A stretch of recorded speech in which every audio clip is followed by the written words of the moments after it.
జనం ఆగటం అనేది జరిగిందంటే ఆంధ్రప్రదేశ్లో భేదాబెక్కి ప్రజలు జీవోత్సవాల్లాగా కార్మికులు కర్షకులాగా బ్రిటిష్ కాలంలో చూసామా అలాగా ఒక వర్గం కింద పనిచేయాల్సి వస్తుంది.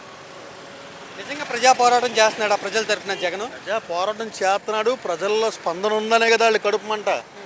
దానికే కదా ఎన్ని కట్టేది ఎన్ని చేసేది. అతను జగన్ బయటకు వస్తే జనాలతో ఉంటాడు, అది అందరికీ తెలుసు. బెంగళూరు వెళ్ళిపోతున్నాడు ప్రతిసారి, ఎక్కువ అక్కడే ఉంటున్నాడు. అధికారం కోల్పోయిన కానించి ఏపీని పట్టించుకోవట్లేదు, జనాలు పట్టించుకోవట్లేదు, కార్యకర్తలు పట్టించుకోవట్లేదు అని విమర్శిస్తున్నారే తెలుగుదేశం వాళ్ళు కానీ కూటమి వాళ్ళు కానీ. ఆ, ఈ కరోనా టైంలో మీరు ఎక్కడికి వెళ్ళిపోయారు? ప్రతిపక్షంలో ఉండగా మీరు ఎక్కడికి వెళ్ళిపోయారు? ఇల్లు కొంప కట్టుకొని హైదరాబాద్లో పెద్ద కొంప కట్టుకొని దాని డెకరేషన్ ఇంటి అవన్నీ చేసుకుంటా ఉన్నాం జనాల పక్క ప్రతిపక్షంలో ఉండకుండా. మీరు చెప్పట్లా, మీరు చేస్తే సంసారం, ఎదుటోడు చేస్తే విచారం. ఇది మీ రాజనీతి, 40 ఏళ్ల రాజనీతి. నీకెవరో ఎదురు తిరగకూడదు, నిన్నెవరో ప్రశ్నించకూడదు, నాకు నేనే ముఖ్యమంత్రి నువ్వు డబ్బా కొట్టుకొని తిరుగుతూ ఉంటావు. Delhi to AP, Delhi to AP, Delhi to AP.